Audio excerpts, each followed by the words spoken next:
Good afternoon, and welcome to the University of Virginia's Frank Batten School of Leadership and Public Policy. I'm Andy Pennock. I teach classes on leadership and Virginia politics and policy here at the Batten School. I'm joined today by my fellow moderators, Professor Gabe Adams and Professor Peter Johannesson. It's our honor this afternoon to host candidates for the 5th District Democratic primary election on June 23rd. This afternoon's forum continues a Batten School tradition of promoting civil discourse on the challenging issues of our times. Its roots are in the very first House election debates held in these parts, when James Madison and James Monroe squared off for this seat in a district gerrymandered by then Governor Patrick Henry. 4 of our fellow citizens from our community have had the courage to stand up and compete to represent us in these troubled times. And we honor each of these candidates for that remarkable commitment. We commend each of them for their determination to engage in not just 1 or 2, but in fact, a series of forums put on by organizations from across the sprawling 5th District. Each of these previous forums is available online. Additionally, each of the candidates have given thoughtful interviews about their policy positions to a variety of news outlets, including Charlottesville Tomorrow. We encourage viewers to seek out these resources to learn about where the candidates stand on many of the issues we will be unable to address in our limited time this afternoon. There is much to learn from them. Before I call on the candidates for their opening statements, I'll briefly review the standard forum ground rules agreed to by the campaigns. Candidates will have 3 minutes for each for opening statements and 2 minutes each for closing remarks. The order of speakers will be alphabetical by last name and will rotate with each question. Moderators will put questions to the candidate in turn with 2-minute responses. We plan to call for closing statements soon after 4:15. We will be gentle but firm in enforcing the time limits. Candidates on their side of Zoom will see a 15-second warning before, through the power of Zoom, being muted on their end. The questions this afternoon are an amalgamation of input from the 5th District Democratic Committee, the viewing public, and the moderators. The candidates have not seen any of the questions in advance. We hope that this afternoon's forum will serve the public interest and enlighten fellow citizens regarding the positions of these 4 candidates and how they might serve the 5th District. Thank you to each of the candidates for joining us this afternoon. Peter? So thank you everyone for joining us. To start off the forum, each candidate will have 3 minutes for an opening statement. And we're gonna start off today with R.D. Huffstetler. Thank you, Peter, and thank you everyone for joining. 76 years ago yesterday, young people from farms and factories and stores across our nation stormed the beaches of Normandy and started the liberation of a continent that at that time was under the boot of authoritarianism, racism, and all sorts of depravity, that the United States of America later became a symbol to the world of how we could defeat that. One such young person came from a farm in the Piedmont. His name was William Henry Huffstetler, my grandfather. From the time I was born, I was taught to revere 2 types of people who work with their hands and people who sacrifice for the greater good of the country. I have tried to the best of my ability to emulate that behavior in my life. And I certainly feel very blessed to be the first in my family to graduate from college and later use the GI Bill to go to the Harvard Business School and the Harvard Kennedy School. This district that we live in is 65% rural. It has not supported a Democrat for president since Harry Truman. The mission before us is very clear. We must defeat Bob Good this fall and make sure that people in our district have access to quality, affordable health care, that the school children in Buckingham County can do homework at their house and not the local McDonald's, that people are treated the same no matter what their zip code is or the color of their skin. And I believe that I can beat Bob Good this fall. And I hope that you'll see that my story of living the American dream is why I'm doing this. I have been to the general store in Campbell County, the Moore's General Store, to get a hot dog. I have been to the St. Paul's Museum in Lawrenceville, Virginia. I have slept in a Walmart parking lot in Warrenton, Virginia in my RV. I know this district as well as anyone who's ever represented it or who's been to Congress to help the folks here to make a better life. I believe in what I'm doing. I believe we can beat this Republican this fall. And I hope that you'll join our cause to make sure that everyone is treated equally and that we can live up to the words in the Declaration of Independence, that everyone is created equal. Thank you so much for having me. And please join our cause. Thank you very much.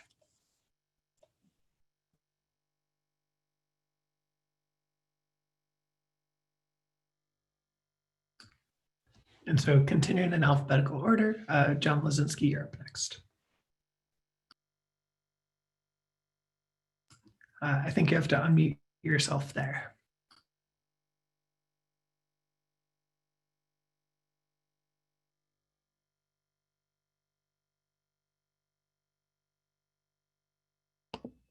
There we are. How's that? Great. Okay. You know, it's fitting that this candidate forum at the Batten School of Leadership and Public Policy occurs at a time of an acute crisis of leadership in our country's history. You know, to quote Frank Batten Sr., never has there been a greater need for the university's most important product, enlightened and ethical leaders who leave grounds prepared for public life in their communities, in their professions, and in the world at large. And never has there been a greater need in Washington. You know, this election is about leadership. Not only is it devoid in Donald Trump, but also in the party that put him there and continues to give him full-throated support, including and especially Denver Riggleman. You know, we're in a battle for the soul of our nation, and Riggleman must go in November. This election is about opportunity, an opportunity to win. The 5th District Republicans are in chaos and crisis, and we don't even know if the incumbent will be nominated. Regardless, a contingent of Republicans will feel left out, and we need 10 to 15,000 of those voters to flip their results from 2018 in order to win. But it's going to take the right candidate, you know, one with experience and a proven track record of getting elected in rural Virginia, a candidate who can appeal across the aisle to independents and moderates in the spirit of getting things done. Now, I've lived in Virginia for 35 years, and I've been in business for all that time, including when I owned my own small firm. I came here by way of the military, spent 4 years on active duty and another 22 in the reserve, retiring as a full colonel. I currently serve on 2 veteran boards at the pleasure of the governor. I ran for the House of Delegates in 2009 in a rural district and was elected school board chair in 2011 and then on my board of supervisors in 2015. I was the only Democrat on my board in a Republican majority county, and not only had to win Republican votes to be elected, but worked across the aisle to form a majority to get things done. And I've pressed the red and the green button and have stood up for my values and beliefs. I was the lone dissenting vote when the Second Amendment sanctuary resolution came to my county. I advocated for a code of ethics when we had none, and I supported an unpopular cell tower when public safety was at stake. I'm ready to tackle the big problems of healthcare, climate change, the economy, and racial injustice. And this awful pandemic has exposed enormous inequalities and broken systems in our country. And as we reemerge and the economy restarts, we have a unique opportunity to fix things. But it starts with leaders who acknowledge that we have a lot of work to do and a vision of what needs to be done. I'm that leader. I appreciate the opportunity to be here and with my fellow candidates, and I look forward to answering your questions. Thank you.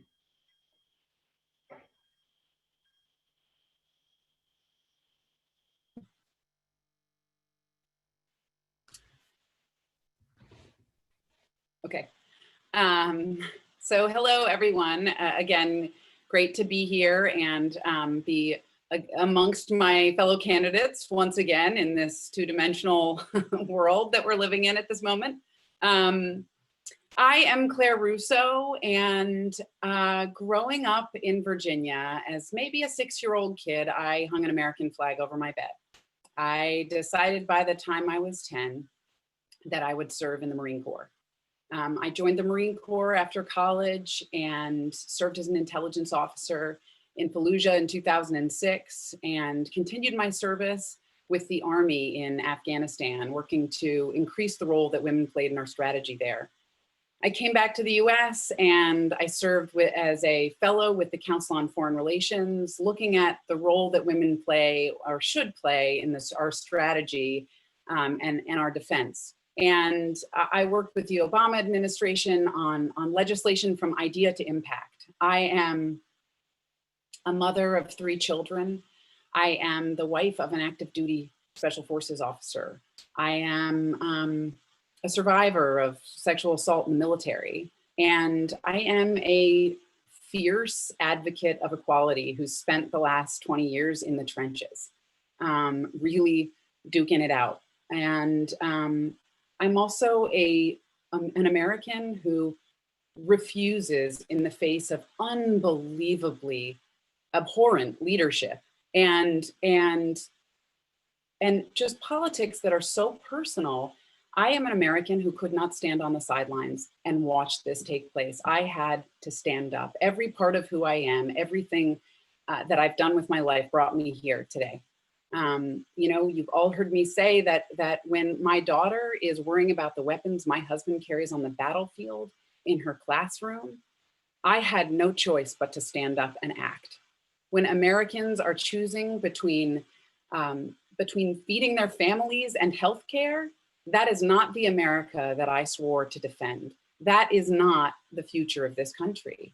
And when the communities of George Floyd, Breonna Taylor, Ahmaud Arbery, and Black communities all over this country are being silenced, I refuse to stand on the sidelines. And I threw in the towel and said it was time for me to stand up when I got into this race.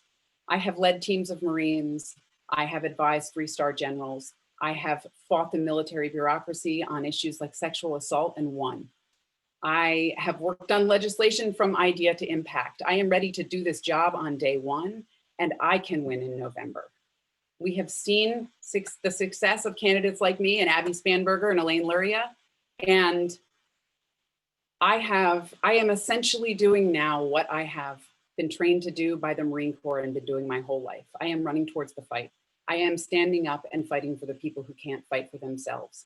And I am fighting for every American, every voter in Virginia 5, every person in Virginia 5. I would be honored to have all of you run with me.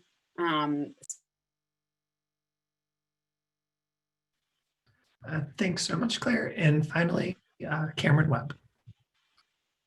Well, good afternoon, everybody. My name is Cameron Webb. I'm a doctor, lawyer, and educator here in Charlottesville at the University of Virginia. And before I get started, I just really want to acknowledge all the hurt and the pain that's happening, not only here in the district around the Commonwealth, but really all over the nation right now, whether it's from the coronavirus itself and the number of people who have been impacted, whether testing positive or the over 2,000 hospitalizations or the 65 individuals who have passed away in this district, or whether it's from job loss or losing small businesses here around the district, or whether it's from the impact of racial injustice and the inequalities that we're seeing in our criminal justice system that have led to now 12 nights of protests and demonstrations all over the country. People are really hurting. And for me, I'm a healer by vocation, by inclination, and by calling. That's who I am and what I do. And I hope that we can learn over the next hour and a half, and I can talk to you a little bit about how I believe I can be of help and of service to the people of the 5th District in a moment like this. Now, I mentioned that I'm a doctor and lawyer and an educator at UVA, but that's what I do. That's not specifically who I am. Who I am is a kid from Central Virginia, from Spotsylvania County, and grew up there, went to public schools there before coming to college here in the 5th at the University of Virginia. That's where I met my bride, a woman from Appomattox County, born and raised, Leanne. And we left the Commonwealth of Virginia only to further our expertise and our training in medicine and in law.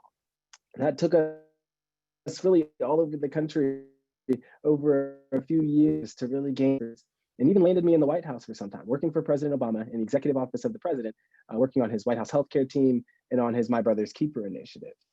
But when we had the opportunity to decide what to do next, we decided to come home, to raise our family here and to be of service to our community. I took an oath as a physician to first do no harm, and that extends beyond the clinic, that extends into all spaces. And that means that we also have to work to keep harm from being done. You see, when I'm taking care of patients, I don't only see high blood pressure or diabetes, I also see the impact of our society on harming people's life outcomes.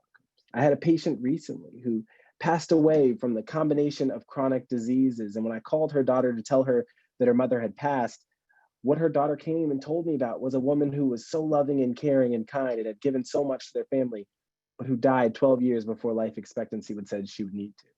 That's unacceptable. Our healthcare system is undeniably broken, and that was long before this COVID pandemic. So I hope over the course of the next hour and some change, we can talk about the key issues. I can talk about how the leadership and the expertise that I have can be of use at a time like this. Thank you so much. Thank you, Cameron. As you all know, racism is both an individual attitude and a structural problem. And we have seen evidence of this in the many years of police violence against Black people and in health disparities, especially in the wake of the COVID-19 pandemic. As a member of Congress, how would you use the levers available to the federal government to fight against racial injustice and for equity? First, we'll hear from John Lisinski.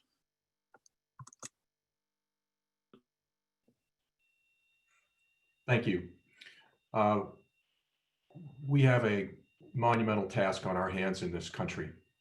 We need to break the cycle of inequality that we have in so many facets of our society and our lives, whether that be income inequality, where certainly people of color are making less money than white people.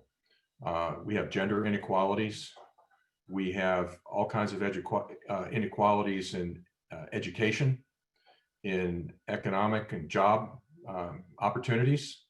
And it's a societal and a systemic problem that we need to address from the very top. With respect to racism, it's a white problem. We have to, as white America, recognize the level of racism within us. We have to acknowledge that, because only when we shine light on it can we really begin to address it. And once we acknowledge it and address it, we need to bring people together. There's a lot going on right now in the way of hurt. And the question being asked now are the same questions that are being asked, when other young Black men and women are were murdered around the country. You have the outrage, but then what's next? And I think we've got a unique opportunity here to really address what is next by sitting down in our communities and as a country and talking about everything from how we police in this nation to how we incarcerate in this nation. And that takes leadership. That takes people that are willing to have the conversation. And I'm willing to have the conversation. And I acknowledge that we have a problem of racism and inequality in this country that goes all the way to the very roots of our nation. Thank you. Next, we'll be hearing from Claire Russo.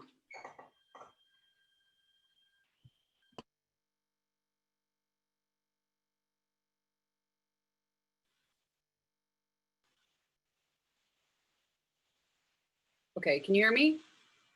Okay. The issue of racism and what we do, not just as a nation, but as a federal representative in Congress, this touches every single issue we're going to talk about today. And when we talk about systemic racism, that's exactly what we mean. This isn't just about the right to walk down the street and it's not just the right to life in your own community. It is the right to have your voice heard, the right to protest, the right to equitable care in your community, the right to equitable health, the right to breathe clean air, the right to water that isn't essentially being poisoned, the right to be safe in your classroom. This issue of racism is indeed systemic, and it will take very strong and bold leadership in order to take these issues on at a federal level, because there is a lot of work that we can do in reforming our criminal justice system, in reforming our police forces, in reforming the way that we have criminalized certain things in this country that were racially motivated, right? There are lots of federal levers that we can pull, but this is also about our communities. This is also about having tough conversations and talking, in my case, having tough conversations with my children at the breakfast table about what is happening in our country and what this means and what we need to do. So I think that addressing systemic racism in this country is going to take a combination of being able to identify the places in our criminal justice. Sorry, Claire, that's the end of our time. Next, we'll be hearing from Cameron Webb. So we certainly have issues of systemic racism that play out in our criminal justice system. Right now, we're in a moment of racial unrest around the country because the way that injustice manifested for George Floyd, for Breonna Taylor, for Ahmaud Arbery. And it creates this really powerful moment where we've had all of the impact we've seen. Did we lose my audio? Oh, we're good? Okay, sorry about that. I just got a message. But in any case, but long before Ahmaud Arbery, there was Philando Castile, there was Eric Garner, there was Michael Brown, there was Sandra Bland, you can go back to Oscar Grant and Amadou Diallo, and you can go all the way back to Emmett Till. So we're talking specifically about what Congress can do in a moment like this and how Congress, from a policy perspective, can have an impact. Because remember, that policing power, that falls under the state. That idea of keeping public safety, that's a state responsibility. So Congress's role here is how do we help mold what local law enforcement looks like. So there are two recommendations that I have on the front end. The President Obama had the 21st Century Task Force, or the Task Force for 21st Century Policing. I worked closely with those individuals who were on that task force when I worked in the White House, working on the My Brother's Keeper initiative. And those recommendations have never really been operationalized. A lot of it has to do with how do we get those dollars to flow into communities to focus on policing that truly works. I was down in Danville just the other day talking to Chief Booth about what they're doing in Danville and why they have record lows in crime. And it's because they're taking that 21st century policing approach. We need to propagate that all over the country. The second thing is we need to be able to hold officers accountable. I've mentioned before, we can change the criminal code, 18 US Code 242. There's an opportunity for us to make sure that we're holding officers accountable, through the criminal code, and making sure that we don't have to have that high standard of the mens rea necessary, the mindset necessary. So there are meaningful things we can do. There's 8 Can't Wait that's happening at a local level, but from a federal standpoint, from Congress's standpoint, it's really supporting that work with the dollars to show the direction we want local law enforcement to go. Last we'll be hearing from R.D. Huffstetler. Thank you, sorry, Gabe. We all watched what happened to George Floyd. And I think, one of the things I said was that, a feral animal was given more courtesy than George Floyd was. And watching his life end in front of us is the story of a journey about how a Black human being can be treated like an animal in our country, and what are we going to do about it? And, it certainly had an impact on me, as I'm sure it has others. And, we put out some policy already that we know has a disproportionate impact on African Americans in our district. You can see any of our plans on the website, but affordable housing is an issue that sometimes has a disproportionate impact on African Americans in a way that, with the history of redlining in our country, that they haven't had the same percentage of home ownership based on practices that were literally just because they were Black. Stuff that when you just start digging into, you're like, how is this possible? And, it's one of those things we need to stand up and have a reconciliation. Why is this happening? The second thing, obviously, is criminal justice reform, which also disproportionately impacts African Americans as well as some other people of color in the community. And we have a very robust criminal justice reform plan. We are calling for things like reducing cash bail for minor offenses. We don't think that you should be punished because you're poor. We think, for example, and the other thing is we've studied closely this idea of the continuum of force. And this was something I spoke about in my statement about George Floyd's death. In the Marine Corps, every Marine is taught about 5 levels of lethality, basically. You are not allowed to discharge your weapon at someone who doesn't have a weapon. That is just something that would never allow to be happen. And if we can train service members overseas who are protecting us in the gravest of circumstances, we can certainly make sure that that knowledge and intuition is used stateside so that African Americans can be safe on the street in our country. Thank you so much, Artie. So for our next question, we're responding to a question which came up with from lots of Democratic primary voters, which is, which of you can win? So in previous forums, some of you have outlined different strategies for how Democrats might win the 5th, for instance, by mobilizing Black voters, or alternately by convincing Republican voters to split their ticket. And so what is your strategy, and what concrete progress have you made so far in actually implementing that strategy.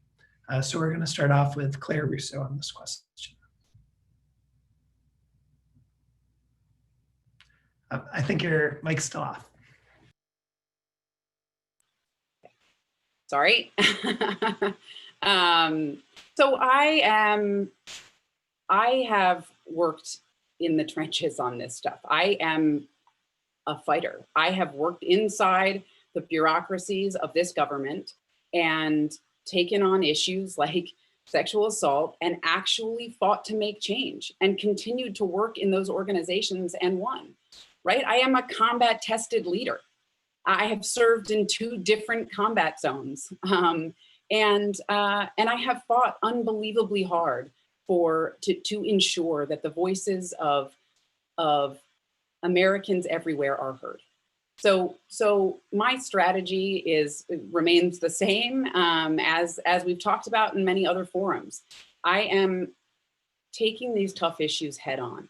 I'm not going to shy away from things that we think the other side or some people don't want to hear what we have to say. I'm not going to shy away from having tough talks about guns. There's no way you get through this election without talking about it, right? You're not going to get people who are in the middle to vote for you if you're not talking about the tough issues and taking them head on. And listen, we have, in the face of COVID, we have adapted. We have a robust mailing effort. We have an incredible phone banking effort. We are calling people every day, and we are making real positive contact with individuals. And listen, I'm talking to the people on my street and my neighborhood who I'm delivering groceries to and picking up prescriptions for, who I am fairly certain that the majority of them are not actually Democratic primary voters. So I think is about honesty, it's about leadership, and it's about being willing to take on the tough issues. I am a fighter, I've done it, and I'll do it in Washington. I'll do it in November. Thank you, Claire. Cameron, you're up next. Yeah, so much of what's necessary in politics is timing and thoughtfulness. And I think that, for me, I say it all the time, this is the healthcare election in so many ways. And it was back in 2019 when we knew that we were spending $1 out of 5 US dollars on healthcare, when healthcare is the largest employer, and when yet 30 million Americans still don't have insurance. And so the first way that I'm going to really be effective in this election in the general is by talking about healthcare, which is the top issue, not only to Democrats, but also to our independent voters, and talking with real expertise. So bringing my background as a practicing doctor, as the director of health policy and equity at the School of Medicine at UVA, as a state Medicaid board member here in Virginia, and having worked at the White House on healthcare. I think real expertise on an issue that matters to people is huge, especially now that we're in the midst of this COVID pandemic, and that issue of healthcare and fixing our healthcare system is all the more important to individuals. So I think on the issues is the first way. The second way, I think, is expanding the electorate, right? Leslie Coburn lost by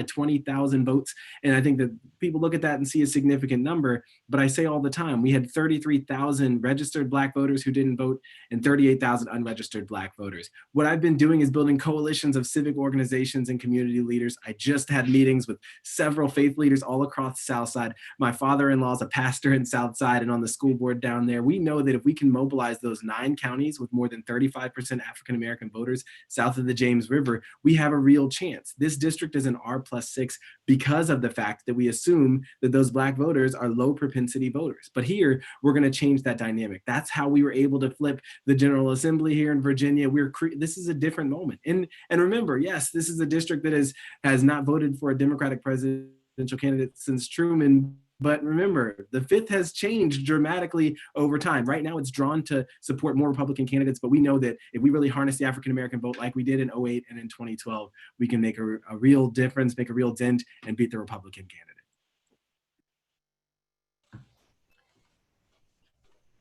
candidate. Next up, we have RD. Sure. The district is about 40% independent. And one of the things I think that comes across maybe when I give my little pitch about why I think it can win is folks tend to associate me with like, oh, I'm going to peel off a bunch of Republicans.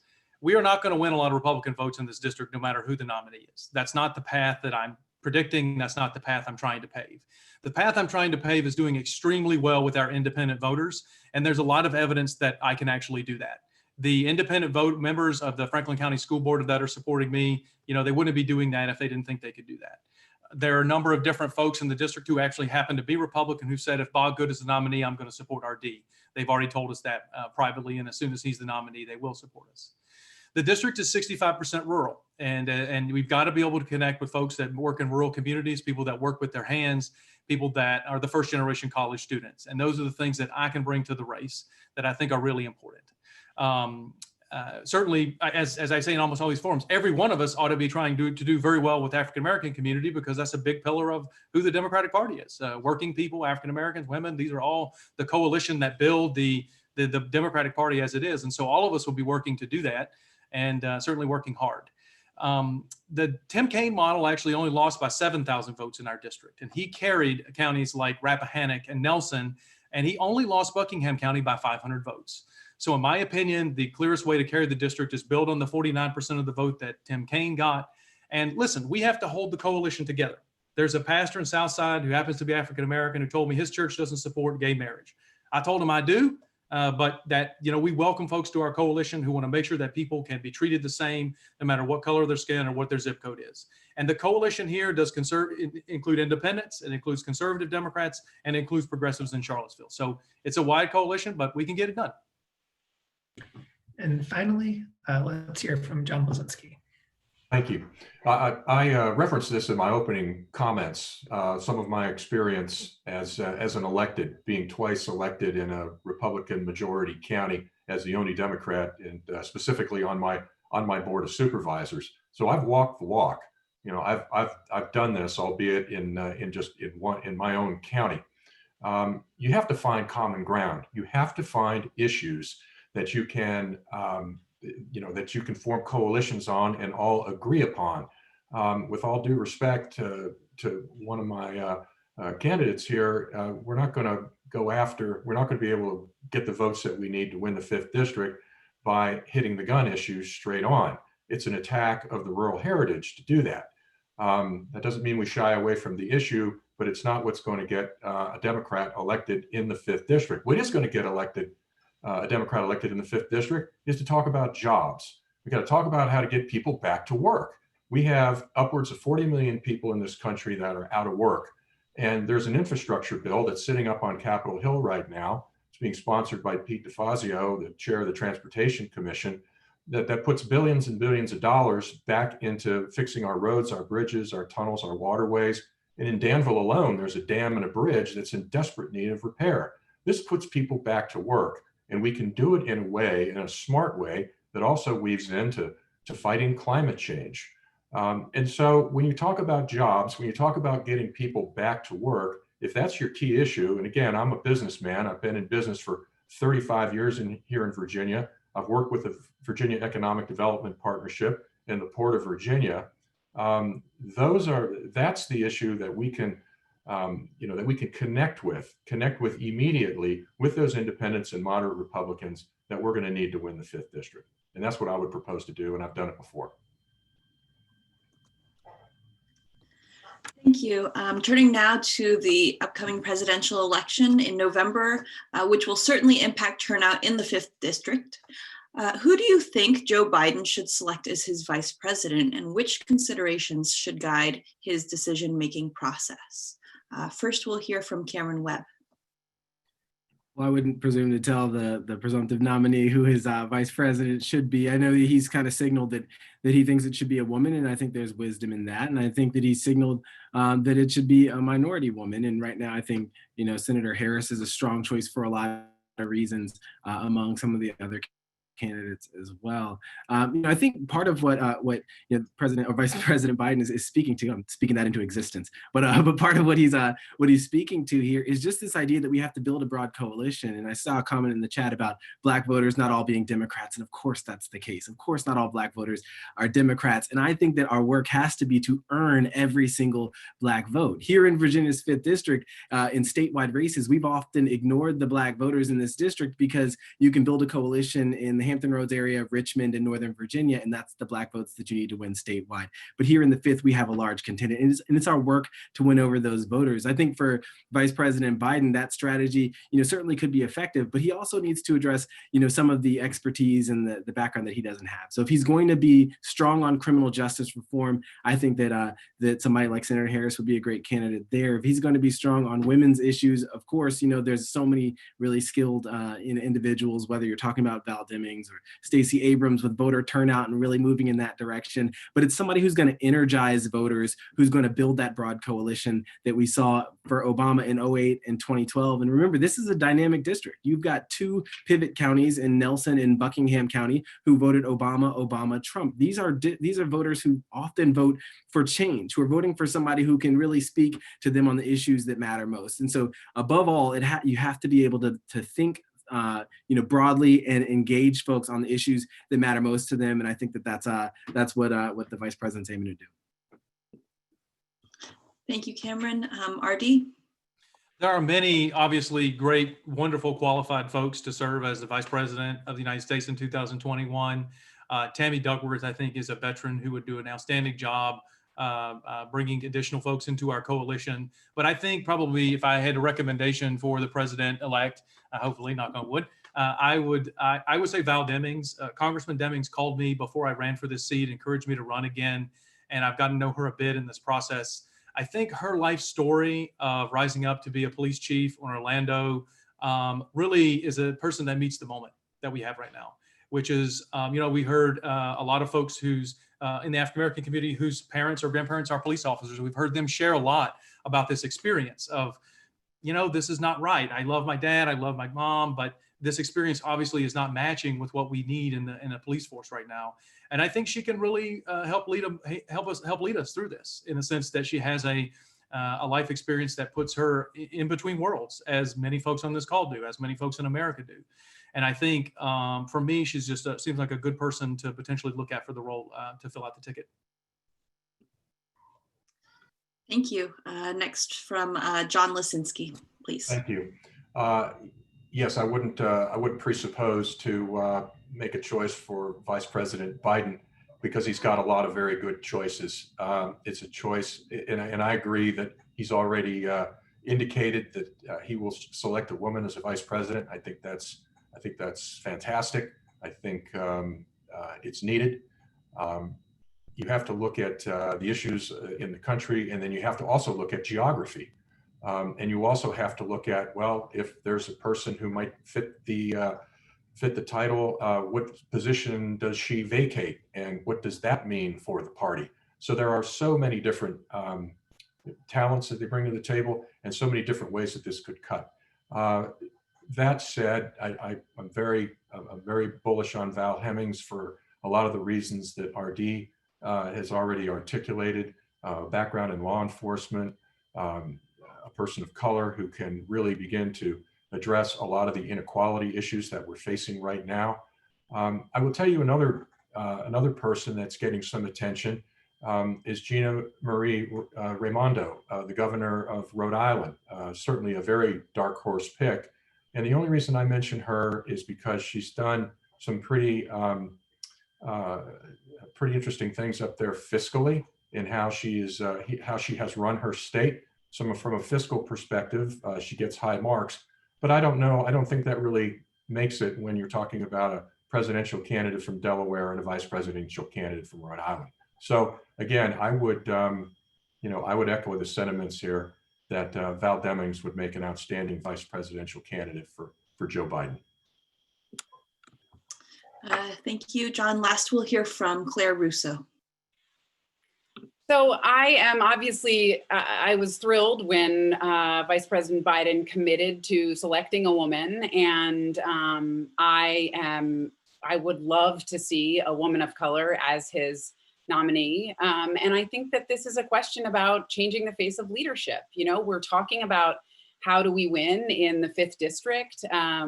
We're talking about dealing with systemic racism in our country. And Cameron says this all the time, you can't be what you can't see. Well, guess what? My daughter needs to see a woman in that role. Cameron's daughter needs to see a woman that reflects her in that role. And Joe Biden has made a commitment not to the American people to take that step and make that transition of power. He talks all the time about being a bridge from his generation and his era to the next generation that is knocking at the door. We sent record numbers of women to Congress this last cycle, and we're still only at 30% women in Congress. So there is a lot of work to be done. And when we are talking about addressing issues of systemic racism, of systemic sexism, we have got to have those folks at the negotiating table. The work I did for Barack Obama was actually systemically figuring out how we could bring more women to peace negotiations and conflict resolution, because you can't address community issues without having a table that actually reflects the community. So this is about changing the face of leadership and addressing those systemic issues that we have got to face in the next 4 years. Thank you, Claire. This forum, as you know, is hosted by the Batten School of Leadership and Public Policy. So the next 3 questions will actually be about the topic of leadership. A hallmark of good leadership is the ability to listen and to know when to change your mind in the face of new perspectives or information. Tell us about a time when you changed your mind on a policy issue. What led you to change your position? First, we will be hearing from R.D. Hofstetler. R.D.?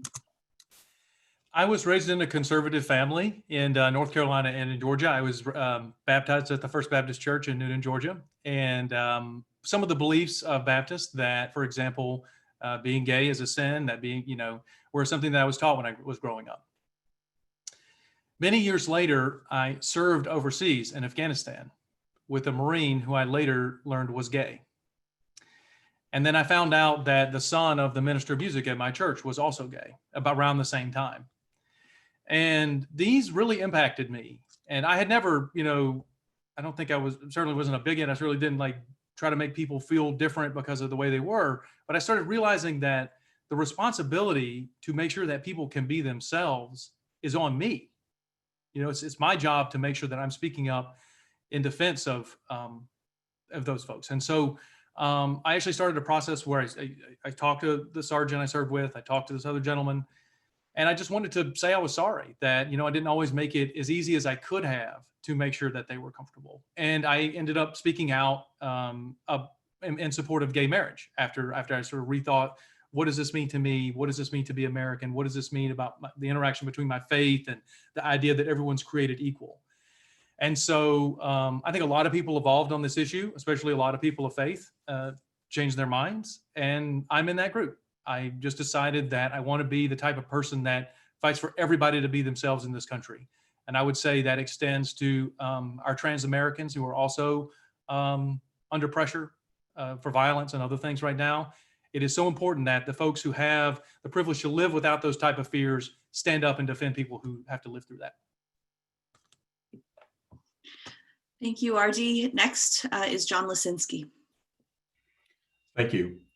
When I was the chairman of the Rappahannock County School Board, we had an issue that we were discussing having to do with putting a cell tower on high school grounds. And the cell tower was needed for public safety. It was needed for improved cell service. It was needed for improved internet service. And I was an advocate for it. A lot of people in the community were not, for various reasons, and it failed. I was then elected on the Board of Supervisors, and the issue of the cell tower came up a second time. This time the problem, or the matter, was more acute. It really was a big public safety issue because our first responders were not able to get calls out in a timely fashion. And certainly there was no cell service or internet. I was an advocate, again, for a tower, which was pretty close to the Shenandoah National Park and Spurryville and affected the viewshed. Fewer people were opposed, and it passed, and it's been built now. I am now of the belief that towers are not the way to go. I am now advocating for rural broadband in a way that our rural electric co-ops will be involved, so that we can bring fiber to every household and every holler and don't have to go the route of the cell tower. I realize now that whereas technology may have warranted it at the time and the technology is still there, we can do better. We can do better to bring, and it's really been magnified in this pandemic about what an equality issue having internet access is, whether it's our education or our healthcare or job opportunities. And we can do it right by treating it like the rural electrification issue of our time. And so I've really come full circle on this, and I'm an advocate.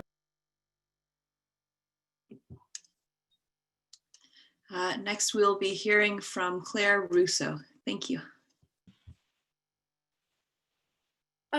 So I think that this goes back to me being a kid hanging an American flag over my bed and deciding I was just going to serve in the Marine Corps when I was 10.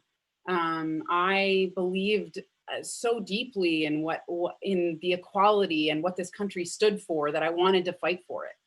And then I joined the Marines, and I was drugged and raped by a senior officer, and I was told by the Marine Corps that it wasn't a crime. And I had to fight, to get justice. And I realized in that fight, I realized that I wasn't equal under the law, that my opportunity wasn't the same, and that there were people, people of color, women, people all over the place in this country who were actually being denied equality. And denied equal access, to what this country has to offer. And so, but it's almost more about learning that I remember seeing the assistant district attorney who prosecuted the man that assaulted me, who had an intimidation campaign by the Marine Corps run against her, almost as bad as the one run against me. And she refused to back down.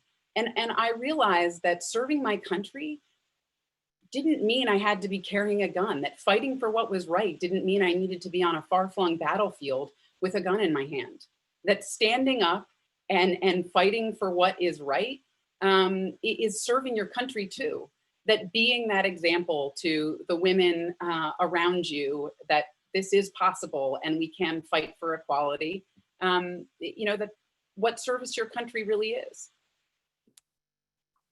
Thank you. And finally, Dr. Cameron Webb. When I worked in the Obama White House, I worked on the White House healthcare team, as I mentioned before. And it was an interesting space. I was the only physician on the White House healthcare team back in 2016. And the work was executing and implementing the Affordable Care Act. So it kind of stands to reason. Everybody was a big fan of that particular law and policy. They touted the 20 million individuals who gained insurance. And they said, this is the path forward for American healthcare. And in so many ways, even with all my expertise, having gone to law school, focused in health law, really focused in on health policy, I understood where they were coming from. I was like, hey, the ACA is good law. It was undermined by Republicans for years, and that's the reason why we're not seeing the full benefit of that law. When I came back into the community working as a physician at UVA, I started to see my patients, and I started to see how even under the ACA, people just didn't have the care that they need. And even later on, as I've been on this trail running for Congress, I've been talking to individuals, and I hear the challenges that they face, and I look at the actual text of the Affordable Care Act, and I know that that law, well-intentioned as it was and important as it was, just simply wasn't adequate to meet the needs of the American people from a healthcare perspective. And as a doctor, I always say the skill that I've developed is to walk into rooms, ask people where it hurts, listen for an answer, and then kind of work with them to find a solution. And that's an important skill to have. But that's kind of where I really changed my perspective, that nothing short of a public health insurance option is going to be acceptable, something that literally every American can have access to, no matter who they are. And for me, you kind of couple that with things like breaking the bond between employment and insurance, and kind of changing private insurance to a nonprofit endeavor. There's so many things we have to do, but it wasn't just that the ACA is good enough if we fix it. We're actually at a point where, in order to be true advocates for patients and for people, the work has to look like going farther. And I think that's something that we can sell, no matter whether you're a Democrat, independent, or even Republican. I think people recognize there's much better we can do in healthcare. Thanks so much for all your responses. We're going to approach leadership from a different perspective with our next question. So according to our colleague, Craig Bolden, who runs the Center for Effective Lawmaking here at Batten, effective legislators in Washington develop an agenda rooted in personal experience and policy expertise. And then they're able to use committee appointments to advance those agendas. So which policy issues will be on the top of your agenda, and which committee appointments would help you advance those issues? We're going to start off with John Lazinski here. Thank you. Two ideas. One I mentioned earlier was infrastructure. There's a bill up on Capitol Hill, and for the life of me, I don't understand why the Trump administration hasn't pushed it forward, because it would be a very successful job creator, and that's the infrastructure bill that's in Democrat Pete DeFazio's Transportation Committee. It would create not only infrastructure jobs, but it would do it in a way that would reduce our carbon footprint and use green technologies to build roads, bridges, tunnels, and waterways. I think as a job creator, that would be number one. Second thing I would advocate for is I really like Senator Michael Bennett's Health Corps. He's talking about training hundreds of thousands of young people to go out and learn how to test and trace in some of the hottest areas where we expect the pandemic to come back in a second wave. This would teach young men and women who may not have jobs to come back to from their previous professions. It would teach them a profession in healthcare, and it would send them, and they would have pay with healthcare benefits, and we can tie that to the public option so that we can have young people in the public option. We can also look at people who have large amounts of student debt that are unemployed, and we can put them in that health corps as well. And so that we're not only employing people and paying them and putting them on a public option healthcare, but we're preparing ourselves for the second wave of a pandemic. If that hadn't been done yet by the time I got to Congress, I would advocate very strongly for that. And so those are two particular policy issues that I would identify with and advocate for. Russo, you're up next. Remember, I think you're still. Sorry, I'll get it by the last question. So, one of the places where the more time I spend on these forums, the more interconnected, the more I've been doing this, the more interconnected all of these issues are. And I think one of the places where I can really make a difference in terms of, job force transformation in the 5th District and infrastructure is the subcommittee from Homeland Security on cybersecurity, infrastructure protection, and innovation.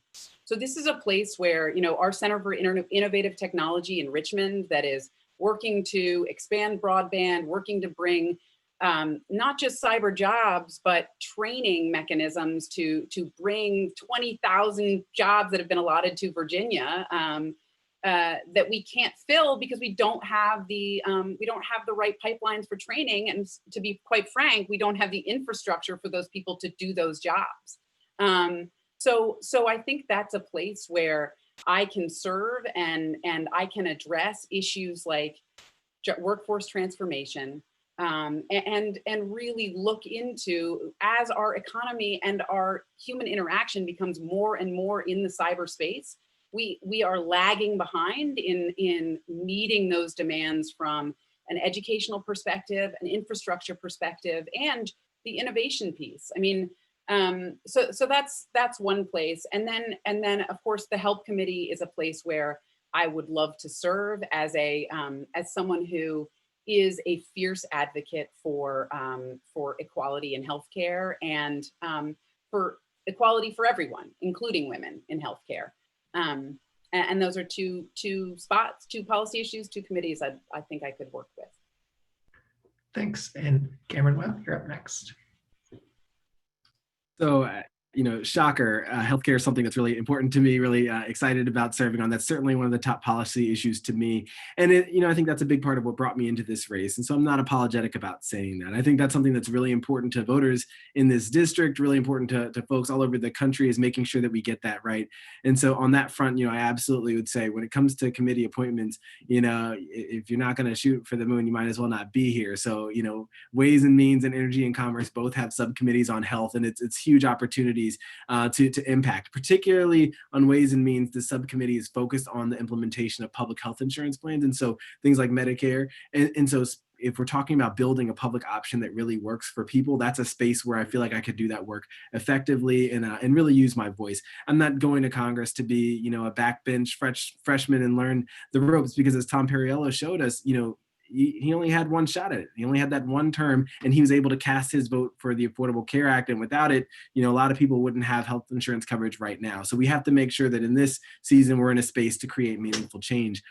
In terms of the other policy issues, because I've said at the top, I think health is in all policies. Being in healthcare has given me a great vantage point into housing and work that I've done in public housing before, into food access and food systems, into transportation. I've done work kind of across those spaces. I work in social determinants of health. And so I think the other issues that I talk about the most, policy priorities, are going to be rising to the current climate crisis and using science, putting science behind our path forward. And then I talk about economic mobility all the time. In this world of addressing racial injustice, it starts with ensuring that everyone has opportunities to succeed. And that is operating through education and educational equity, working through criminal justice reform and workforce development efforts. And that's going to cut across a lot of different policy areas, but it's always grounded in that notion that there should be equity and there should be justice. Thanks so much. Artie, you're up next.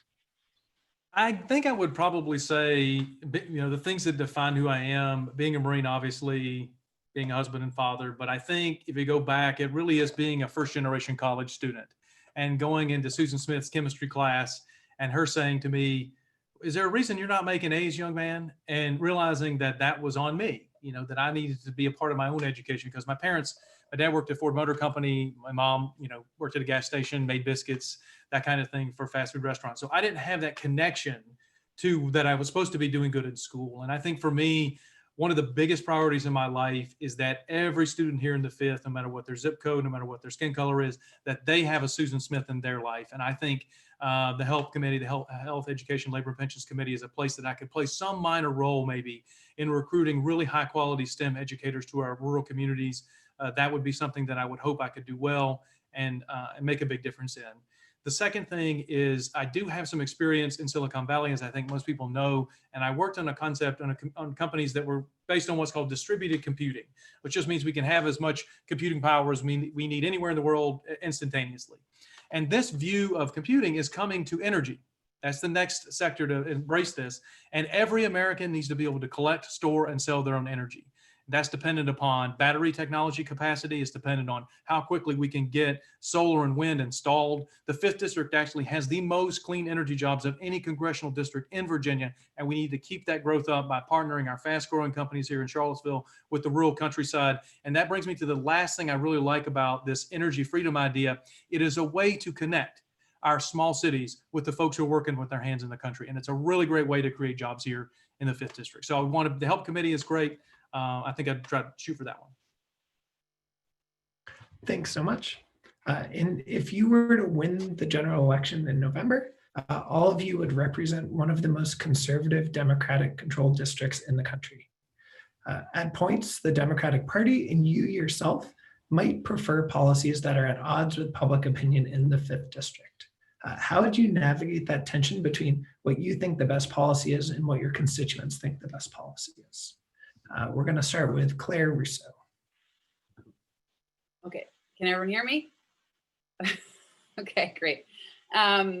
So, this is, as noted by the School on Leadership, this is really a question of experience here. And as a young small unit leader in the Marine Corps, you are constantly being asked to make decisions about, accomplishing the mission and the safety of your people. You're constantly balancing competing factors all the time. And I think that this is a place where you're exactly right. This is a conservative electorate. But I do actually feel like this is also an electorate that there is a lot more that binds us together than pulls us apart.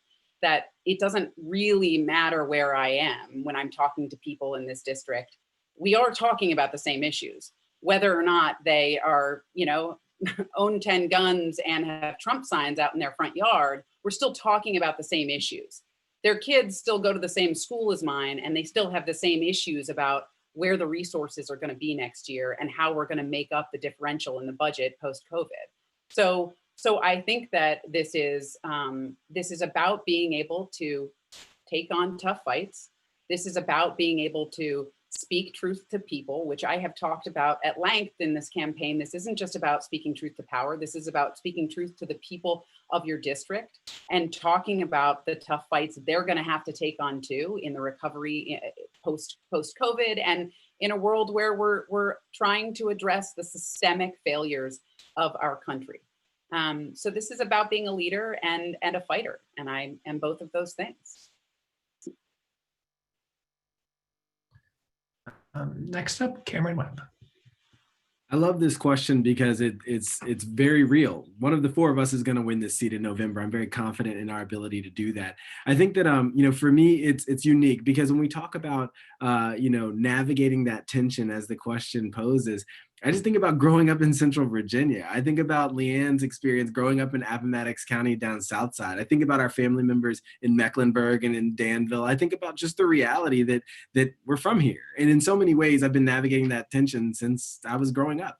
As a doctor here in the 5th Congressional District, I'm navigating that tension with the patients that I'm taking care of, making sure that I'm not speaking to them from just a Charlottesville perspective and expecting to navigate the realities of their life from that standpoint, but recognizing that the catchment area for our hospital is large and it includes all these rural counties, and we're helping give folks advice on how they can get and stay healthy within the context of their real lives. And so I think so much of it for me is just leaning on a well-worn path of being a kid from Central Virginia, married to a woman from South Side, and knowing how to relate with folks. I think that's really a key. And when it comes to policies, I mean, that's absolutely going to come up. The policies that we're going to be considering in the 117th Congress as kind of a Democratic caucus in control of that House, they're going to be significant and they're going to be divisive at times. But I think for us, it starts with doing something that we can do way better than the current incumbent, Congressman Riggleman, or his predecessor, Tom Garrett, and that's actually engage the people of the 5th Congressional District. And since I got into this race, I've been all over this district, all 21 counties, both cities, really meeting with folks in spaces where they are to make sure that I'm hearing their voices and engaging with them. What I say is, we got broad shoulders here. We can stand up and we can take the dissent. We can take folks' disagreement. But if you're in front of somebody and you're telling them, this is where I stand on this, and here's why, and it's rooted in serving you, no matter if it's the most rural county in the district or the most urban, then you can make a difference. Thank you. R.D. Hufstetler. The most liberal person in America and the most conservative person in America live in the district where you live. You may not know them, but trust me, the rest of us do. We've met them, we've chatted with them. And look, there is real honor in trying to go to Washington, D.C. and represent both of those people. That's why we're doing this. We believe that the purpose of our government, the purpose of our democracy is representative, to go there and try to do the best for the country while keeping in mind the folks who live in your district. President Johnson said the purpose of leadership is to prevent irreconcilable differences. And just as Cameron said his life experience prepared him to do that, I believe mine has prepared me as well. My grandmother, who is 90, Sue Hufstetler down in North Carolina, she worked in a textile mill for 40 years so that her grandson can someday go to Harvard. And it's that American story that we can use to penetrate, to not only win, but to govern. And it's the principle of America is pretty straightforward. If your parents and grandparents sacrifice for you, you ought to be able to do anything you want in this country. And people in our district are held back. They're held back by the color of their skin or their zip code, and sometimes both. And that is a big mountain to climb, and we have got to help them. We have got to give them a hand up. And so exactly how I've campaigned is how I'll govern. I'll listen to everyone. I'll try to make the best decision that puts the country first. But most of our will steer us towards progress so that children in Buckingham County have internet, people in Charlotte County have healthcare, and that everybody's family can be better in the next generation. That's how I think that's the spirit of the campaign. That's what we've been working on.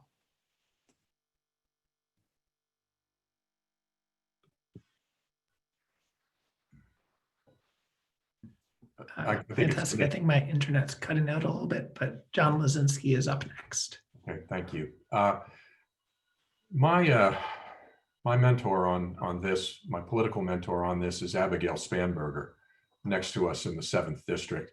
I've watched Congresswoman Spanberger, who has a district that's very similar to the 5th in a big rural component, who won but didn't win by a lot, who obviously now has to hold on to that seat. I've watched her over the last couple of years do what General James Mattis has told us to do: communicate, collaborate, coordinate, constantly go around the district and build coalitions around people who will listen, people who will find issues and ground where they are like-minded, and work very hard, to form those coalitions. It comes from an element of respect. If people respect you as a leader, and you have to make a tough decision and stand up and decide something they don't agree with, they will not begrudge you for it. I had that experience firsthand when as I mentioned in my opening remarks, when I was the lone dissenting vote in the Second Amendment sanctuary resolution in my county.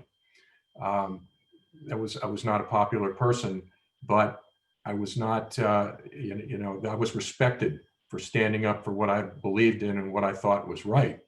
And I think if we have those kind of conversations, as long as they're transparent and as long as everybody has a seat at the table, then we're going to be able to, find some areas of common ground where we can all move policies forward together.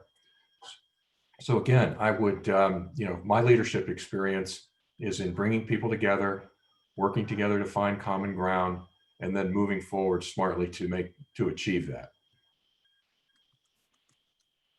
Thank you, John. Our next question: in previous forums, we've heard a lot about your plans for healthcare, education, climate change, and other issues that are currently on the national agenda. But what's one important issue for the 5th District that isn't on the agenda, but should be, and how would you advocate for that issue? So first we'll hear from Cameron Webb. There we go. I got caught. So we have talked about those issues pretty frequently, and more recently we've talked about criminal justice reform. But I think that that's actually the area where I would spend a little bit more time, just because of the impact that it has on our society more broadly. And I think just really digging into the full range of what our criminal justice paradigm could and should look like. For me, there's the dynamic of the connection between education and our criminal justice system, with getting kind of more of those SROs out of the classroom and instead making sure we're not furthering that school to prison pipeline. It looks like ending cash bail and making sure that poverty isn't the reason why you end up engaged in the justice system. It looks like really focusing on reentry and making sure that when people have paid their debt to society, they're not paying it for the rest of their lives, and they're coming back and able to get jobs and get housing and get access to food supports if that's what they need. And so I think that there's a lot of room, a lot of work that we can do around criminal justice reform. And that's something that, again, is really important. And in the context of the broader conversations around racial injustice right now with policing, I think it's important to talk more broadly on criminal justice reform.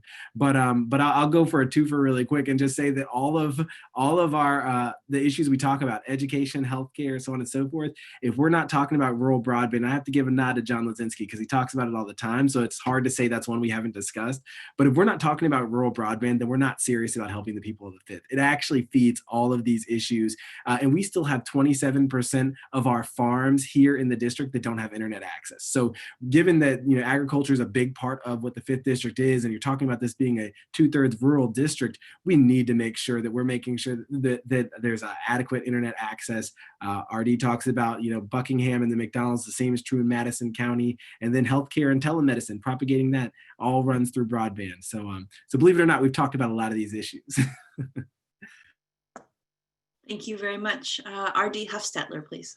Yes, we have some other plans on the website for things like opioids, an issue that's affected my family personally, as well as criminal justice reform, which we developed with Jim Hensley, which we're really proud of. But the issue I want to speak about briefly is workforce development. When my dad was going to my dad started working at Ford Motor Company 3 days after he graduated high school. I remember asking him once, did you get grades in high school, Daddy? And he said, no, I finished with a C average and I was damn proud of it. But he got a great job in America. He worked for a great company, Ford Motor Company, for 30 years. That pipeline from high school to job for the rest of your life is gone. And if we don't adapt as a society, we're leaving people behind. So what we need to do in our district is to create something called Community College Industry Partnerships, CCIPs. And the way this works is someone who's a member of Congress would be a convener in chief to bring together the local industry leaders and the community colleges. And they would say, hey, what are the jobs that you're creating right here, right now?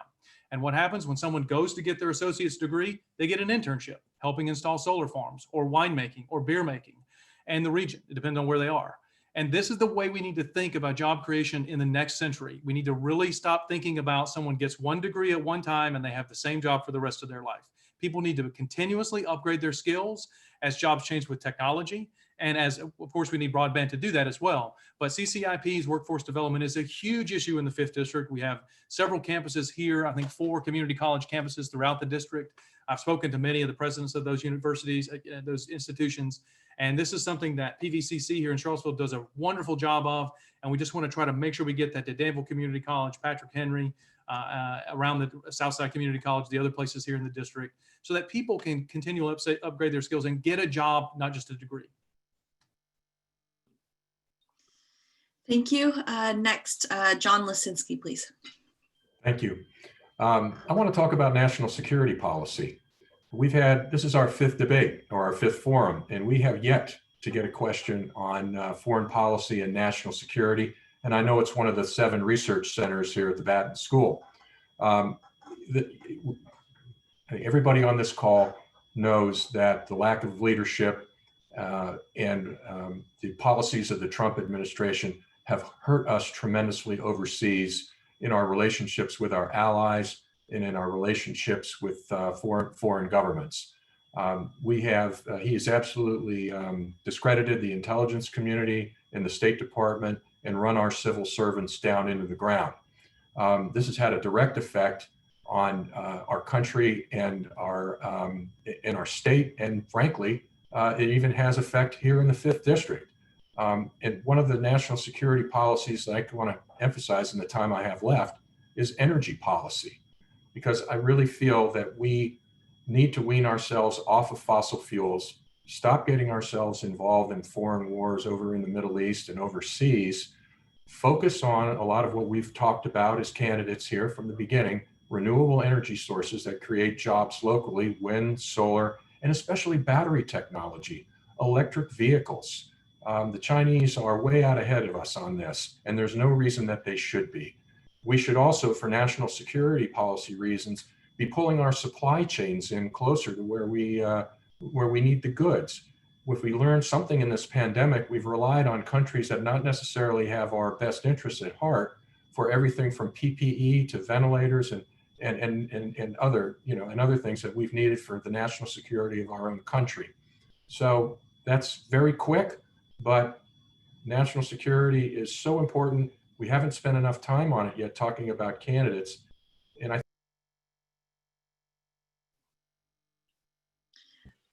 Thank you. We will hear from Claire next.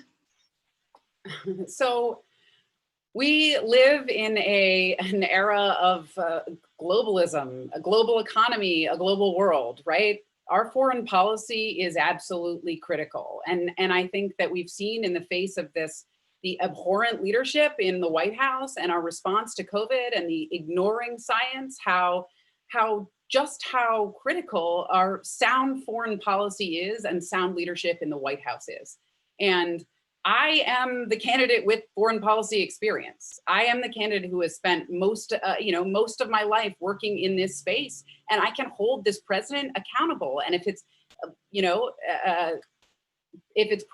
President Joe Biden, I can work with him to rebuild our State Department, to rebuild our alliances, and to communicate to every single person in Virginia 5 that it matters to us. It matters who we rely on. It matters that we follow through in our alliances. Our foreign policy has an impact right here in this district. We can talk about soy farming and the last soy shipment that went out after our president launched a trade war that had absolutely none of the desired outcomes he stated when he set it off, right? We can talk about the fact that human rights violations everywhere, anywhere, are a threat to human rights everywhere. We are all locked in our houses and in a virtual forum right now, thanks to the abhorrent foreign policy of an abhorrent leader. So foreign policy is an absolutely critical issue. As John says, we have not spent a whole lot of time in this space, national security, foreign policy space, but we can't address climate change. We can't address these large issues until we rebuild our State Department, have a coherent foreign policy, and a leader who knows how to build alliances and behave in the global community. Thank you so much, everyone. At this point, we've reached the end of our forum. And so each of you will now have 2 minutes for a closing statement, starting with R.D. Huffstetter. Well, I think this is going to be one of our last forums. And so, been a great pleasure to do this with my colleagues here. I'm the type of person who I generally like people. That's just my proclivity. And I like the three people I'm running against. I think that they are great Americans. They are doing it for the right reasons. And all of them would be a great member of Congress. Our mission is to make sure that an extremist does not represent us in Washington, D.C. The path to do that goes through the 40% of independents that we share the district with. It does not mean that we back down on things that we believe in. We want everyone to be treated equally. We want to live up to the words in the Declaration of Independence. But we're going to do that by sending forward someone who can speak in every community. And I hope that you'll consider me as your nominee because I want the job. I believe in what I'm doing. I really have learned a lot in the last 3 years of going to small towns in rural Virginia. And I've learned a lot from my progressive friends here in Charlottesville too, and I hope it shows. We've got a lot of really good policy that we developed with a lot of community members from across the district, across the state, and across the country. And I have lived the American dream in this country. And I realize that not enough families are doing that right now. And I was inspired by my grandfather's service, the service of my other grandfather, and the service of my uncle in Vietnam to be a Marine after 9/11. And I believe this country can fulfill its promise in our generation and fulfill that idea that we can be a beacon on a hill to the entire world, to everyone in the 5th District that thinks it looks at politics and only sees corruption.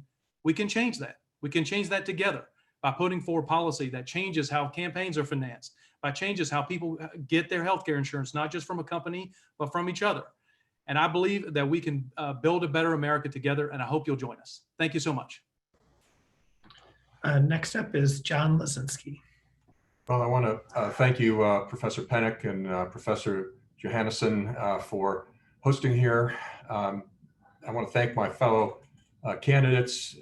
We've been at this for a while now. We've gotten to know each other pretty well, both personally and virtually, and I have nothing but the utmost respect for them. And I am also confident that whoever comes out of this primary is going to be our next congressperson come November. Also want to thank everybody who took the time to watch here today. These unprecedented times, they create unique opportunities for us. The horrible pandemic will give us an opportunity to look at things in a different way and reshape, fix some of these inequalities that have been so glaring, reshape our economy, create jobs, fight climate change, address global warming. But these things are going to take real leadership to get them done at the federal and the national level. And I have that experience, not only in governing, in pushing the red or the green button, but in also taking the tough votes. And I talked about some of them here this afternoon. And it's about getting elected. And I've been elected not once, but twice in a rural district. So I've walked the walk, and I'm prepared to be elected here in the 5th. This is a unique opportunity here in the 5th, that we can be part of rebuilding America. And I just ask that you put your faith and confidence in me, and I ask for your vote on June 23rd. And I'll also direct you all to our Facebook page or my website, which is johnforva.com, to learn more about all the other issues and what we're advocating. So again, thank you, And please vote on June 23rd. Thanks so much. Claire Russo. So thank you all for hosting this. And as always, I love being here with my fellow candidates. Listen, I am, as I said earlier, this is about leadership. This is about winning. And this is about standing up and fighting for what's right. When we talk about Vice President Joe Biden being a bridge and transitioning power, this is what this election is about. I am a combat tested leader. I am someone who has, as I said before, fought inside a military bureaucracy, recognized that the problem was actually us. We needed to change the system in order to make it equitable. We needed to change the system, and I've worked on that change. Lots more work to do, but I've stuck with the system and fought from inside and made change. So I can lead, I can fight, and I can win. Listen, we've all seen the successes of Abby Spanberger and Elaine Luria. We know that voters trust veterans. We saw women win all over the country in 2018, and I am the person in this race who can win in November and who can take that tough fight to the folks in Washington who have got to hear from us and have to start listening. So I would appreciate all of your vote. I would prefer that you get an absentee ballot than showing up and endangering our poll workers. So get your absentee ballot and send that in. But you absolutely can vote on the 23rd if you can't get your absentee ballot. And I would be honored to have your vote. Thanks so much. And to close, Cameron Webb. We're in a unique time right now. We're in the midst of a global pandemic that's taken the lives of over 100,000 Americans. We're in the midst of, the greatest racial unrest we've seen in over 50 years. We're in a unique moment societally and here in the 5th Congressional District. We are looking for real experienced leadership, and we've heard that time and time again. And experience sometimes manifests in chronology, but sometimes it manifests in a range of experiences and exposures and insights.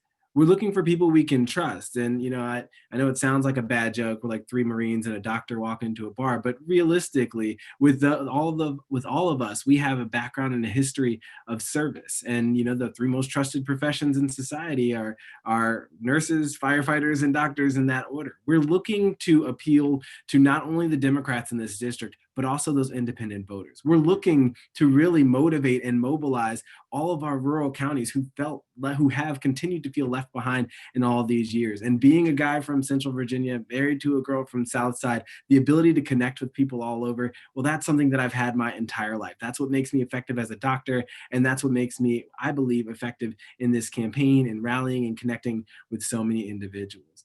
At the end of the day, yes, I talk a lot about healthcare because I know how critical it is in this moment before COVID-19, but all the more so now, and a critical opportunity for leadership. But I also talk about housing and how much, impactful that is on shaping health outcomes. I talk about education so much, and I have experience at the White House level working with the Department of Education. I have experience in food systems. We talk about, agriculture here in the 5th Congressional District, but I've worked in the food insecurity space and know the impact there. So listen, I hope that you'll look to our website and look at kind of the insight and the leadership that I've shown over the years. And I hope that you'll come to the conclusion that I'm the person for the job. I hope to have your vote on June 23rd or before if you voted by absentee, and you all have a great evening. All right. Thank you to each of the candidates for joining us today. We thank each of you for the courage to stand up and compete to represent us in the 5th District in these troublous times. As a reminder to those watching, the election, as several of the candidates mentioned, is June 23rd. It is not too late to request an absentee ballot. Our coordinator, Millie Hicks, has dropped that link into the chat. You can go to the Virginia Department of Elections Citizen Portal up until June 16th to request, and we hope that you do so. Thanks to everyone joining us live online today or watching this recording. We hope you have a great rest of your afternoon. Thank you.